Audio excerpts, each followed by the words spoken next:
আপনাদের সংসারে প্রচণ্ড ঝামেলা, প্রচণ্ড অশান্তি, সাংসারিক সমস্যা নিয়ে আপনারা জর্জরিত।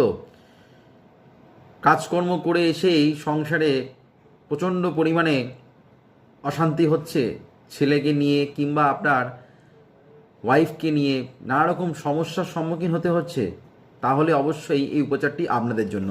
নমস্কার, আমি অ্যাস্ট্রোলজার শ্রী রাজেন রাজ আপনাদের সামনে নতুন একটি জাগ্রত উপচার নিয়ে উপস্থিত। যারা এই সংক্রান্ত সমস্যায় যারা ভুগছেন, যারা সাংসারিক ঝামেলা থেকে মুক্তি পেতে চাইছেন, তারা অবশ্যই এই ক্রিয়াটি করবেন, খুব ভালো সমাধান পাবেন। কি করতে হবে?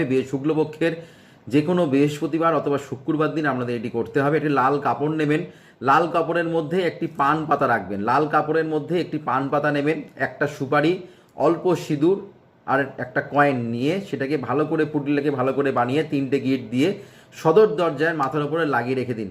দেখবেন আপনারা সমস্যার সমাধান থেকে অবশ্যই মুক্তি হবেন। করে দেখুন, খুব ভালো কাজ পাবেন। নমস্কার।